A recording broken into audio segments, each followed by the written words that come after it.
Hi everyone, I hope your preparations are going quite well.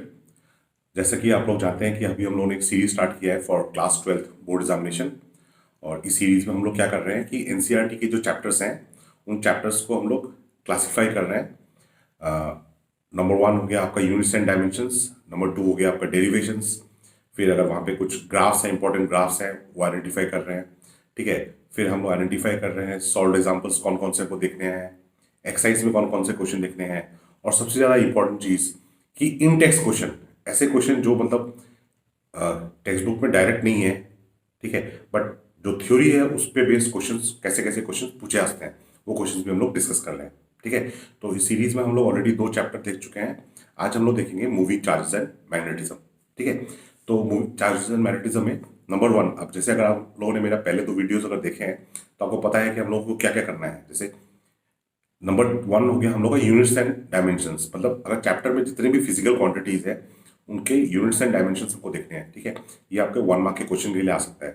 तो moving charge and magnetism जो chapter है उसमें आ सकता है कि मैग्नेटिक फील्ड बी, उसका यूनिट क्या है, उसका डायमेंशन फॉर्मूला क्या है। परमिबिलिटी म्यू, उसका यूनिट क्या है, डायमेंशन फॉर्मूला क्या है। मैग्नेटिक मोमेंट हो गया।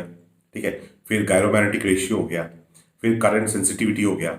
वोल्टेज सेंसिटिविटी हो गया। ठीक है। ये सारी चीज़ें आप नोट कर सकते हैं और मैं इस जो वीडियो में चीज़ें डिस्कस करूंगा उसका एक समरी पीडीएफ फॉर्म में भी रहेगा, वो आप इस वीडियो के डिस्क्रिप्शन में भी डाउनलोड कर सकते हैं। ठीक है।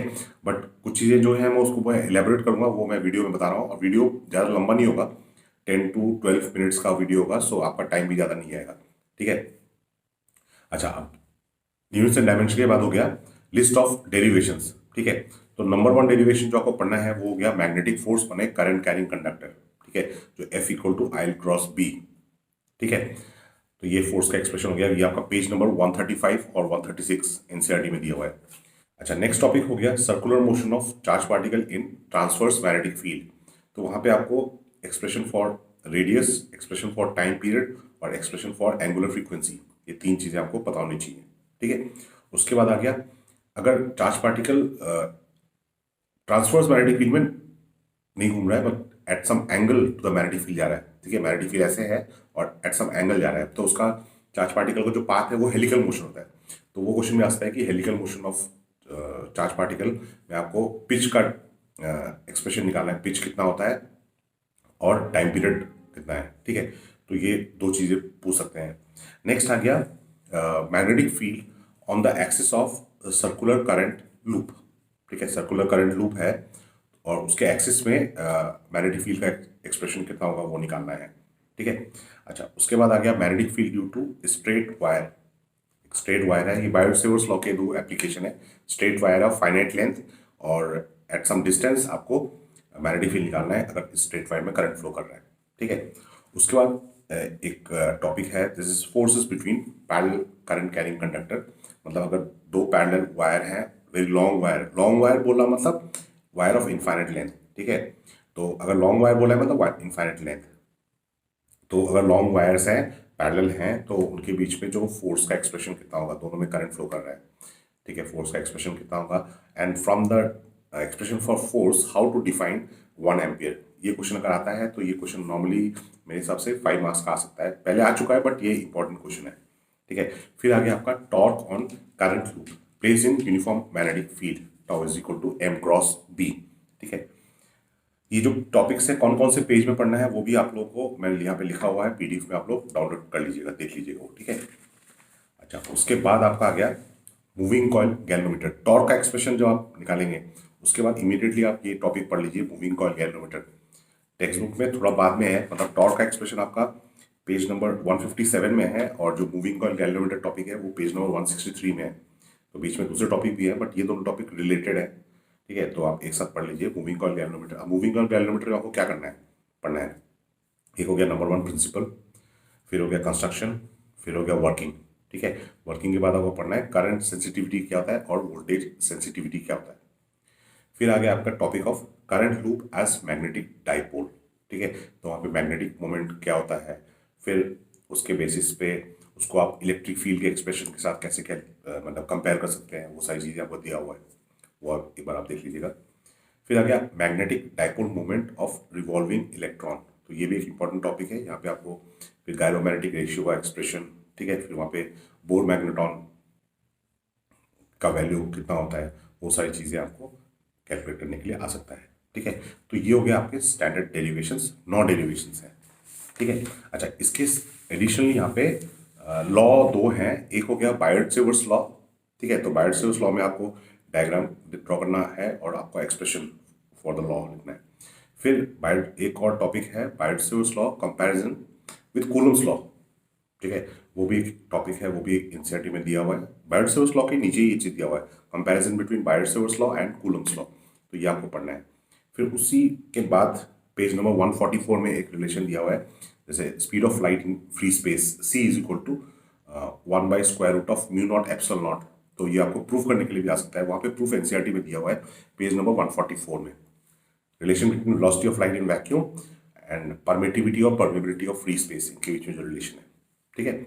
फिर आ गया Ampere circuital law, that is B dot dl line integral of magnetic field over close loop is equal to μ0 times the current threading through the loop. तो ये एक्सप्रेशन उसके बेसिस पे आप कैसे magnetic field due to straight wire calculate कर सकते हैं, solenoid magnetic field due to a solenoid, magnetic field due to a toroid. तो एम्पेयर सर्कुलेटर लॉ और उसके 3 एप्लीकेशन, ठीक है। एम्पेयर सर्कुलेटर लॉ और उसके 3 एप्लीकेशन देखने हैं आपको।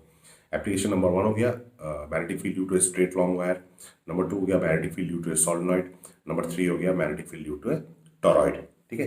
तो ये हो गया लॉ और डेरिवेशंस की बात है, ठीक है। इसके बाद अब इन टेक्स्ट क्वेश्चंस, इन टेक्स्ट क्वेश्चन आपको क्या क्या देखते हैं। अब एक हो गया, जैसे ये मैं एकदम ऑर्डर में बता रहा हूँ, जैसे एनसीईआरटी पे आप पढ़ते जाएंगे वैसे वैसे आपको ये पेज में इंफॉर्मेशन मिलता जाएगा। पेज नंबर 1, ये चैप्टर जो स्टार्ट होता है वो 132 से स्टार्ट होता है, पेज नंबर 132। तो वहाँ पे आपका दिया हुआ है ऑयस्टेड एक्सपेरिमेंट। तो क्वेश्चन आता है write short note on Oersted experiment, ठीक है। तो मतलब ये जैसे मतलब एक पैराग्राफ लिखने से काफ़ी होगा, ये क्वेश्चन 2 मार्क्स के लिए आ सकता है। फिर आ गया right expression for force on charge moving in electric and magnetic field. अगर एक चार्ज पार्टिकल ऐसे रीजन में मूव कर रहा है जहाँ पे इलेक्ट्रिक फील्ड भी है, मैग्नेटिक फील्ड भी है, तो उसका फोर्स का एक्सप्रेशन क्या होगा, तो पेज नंबर 134 में दिया हुआ है।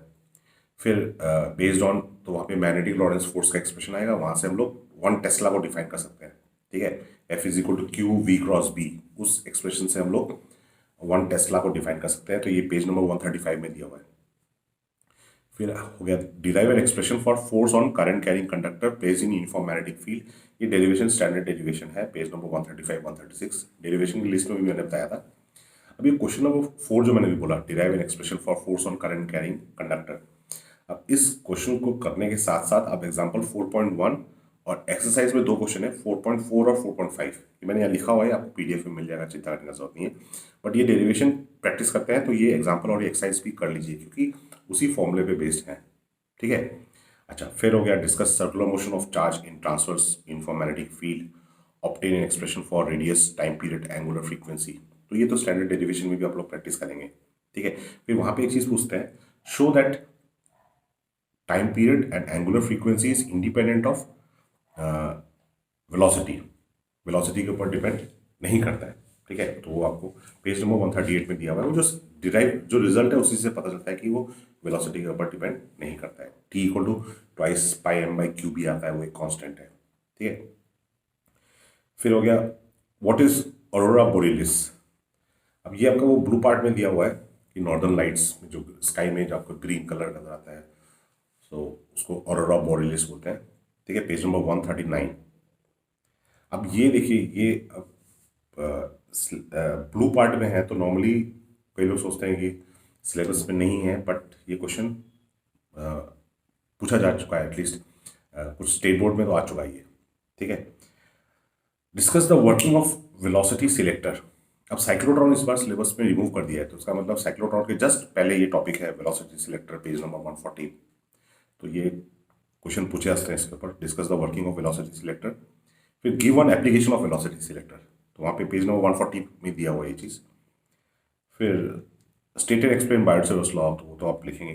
Compare Biot Savart's law with Coulomb's law, this is another question which can be asked, जो रिसेंट बोर्ड पेपर से मैंने ये क्वेश्चन देखा नहीं है, ठीक है। तो ये आ सकता है question, compare Biot Savart's law and Coulomb's law, page number 143 में दिया हुआ है। ठीक है। अच्छा, फिर आपका वही proof that C is equal to square root of 1 by mu not epsilon not, वो भी पेज नंबर 144 में दिया हुआ है। फिर आगे आपका deduce an expression for magnetic field on the axis of circular current loop. अब ये क्वेश्चन आता है तो 3 मार्क्स के लिए ही आएगा, ठीक है। तो ये भी स्टैंडर्ड डेरिवेशन में मैंने बताया था आपको। State and prove state ampere circuit law, ये भी स्टैंडर्ड लॉ तो आपको पढ़ना ही है, ठीक है। अच्छा, फिर discuss the arrangement of solenoids to act as magnetic bottle. दो सोलेनॉइड को आप कैसे अरेंज करेंगे so that it acts as a magnetic bottle. तो ये आपका पेज नंबर 153 में दिया हुआ है, ठीक है। Obtain an expression for force between parallel conductors and hence define 1 ampere. ये क्वेश्चन मैं रिपीट कर रहा हूँ, पहले भी मैंने बोला था, हाईली इंपॉर्टेंट क्वेश्चन है, ठीक है। Show that current carrying loop behaves like a magnetic dipole. ये 2 मार्क्स के लिए आ सकता है, ठीक है। फिर relation between angular moment, relation between direction of angular momentum and magnetic moment of electron, ठीक है। Relation between direction of angular momentum and magnetic moment of electron, ये दोनों ऑपोजिट डायरेक्शन होते हैं। क्यों होते हैं ये एक्सप्लेनेशन आपका दिया हुआ है पेज नंबर 162 जो है, पेज नंबर 162 उसका लास्ट लाइन पढ़िएगा, वहां पे दिया हुआ है। व्हाट इज बोर मैग्नेटॉन, इस पेज नंबर 163। गायरोमैग्नेटिक रेशियो जब निकालेंगे तो वहां से आप देखेंगे। Magnetic moment of first Bohr orbit is Bohr magneton. फिर how will you convert galvanometer into ammeter, how will you convert galvanometer into voltmeter. फिर एमीटर वोल्टमीटर में जो ये भी पूछ सकते हैं कि ammeter why ammeter is connected in series, why voltmeter is connected in parallel, ये भी पूछा सकता है, ठीक है। How to increase current sensitivity of ammeter, how to increase voltage sensitivity of voltmeter, ठीक है। ये पेज नंबर 165 में है। फिर पेज नंबर 165 में और एक चीज़ पूछा दिया है, मतलब ये टेक्स्ट बुक में है, इन टेक्स्ट क्वेश्चन हम लोग डिस्कस कर रहे हैं। तो यहाँ पे अगेन ये क्वेश्चन तो ना एनसीईआरटी के पीछे तो नहीं है, ये थ्योरी के बेस में क्वेश्चन पूछ सकते हैं। तो ये सेंसिटिविटी के ऊपर ही और एक चीज़ लिखा हुआ है वहाँ पे, पेज नंबर 165 में देखिएगा। Explain increasing current sensitivity may not increase voltage sensitivity. मतलब आप करंट सेंसिटिविटी को इंक्रीज करते हैं तो वोल्टेज सेंसिटिविटी ही इंक्रीज होगा, ऐसा कोई ज़रूरी नहीं है, ठीक है। अच्छा, एडिशनली आपको एग्जांपल्स और एक्सरसाइज में कुछ क्वेश्चन देखने हैं, वो मैंने यहाँ पे मार्क किया हुआ है। आप क्वेश्चन नंबर्स दिए हुए हैं, वो आप PDF डॉक्यूमेंट में देख लीजिएगा, ठीक है। So I hope this video helps you. देखिए, पढ़ना आपको ही है, मैं कोशिश कर रहा हूँ कि चीज़ों को थोड़ा सिस्टमेटिक ढंग से आपको दूँ, सो दैट मतलब अभी इन फाइनल दिनों में आप टाइम को प्रॉपरली यूज़ करके अच्छा परफॉर्म कर सकें, ठीक है। That is my goal, okay, and that is your goal also कि एग्जाम अच्छा होना चाहिए, एग्जाम में रिजल्ट अच्छा आना चाहिए, okay. So with this I end this video, my best wishes to you, good luck.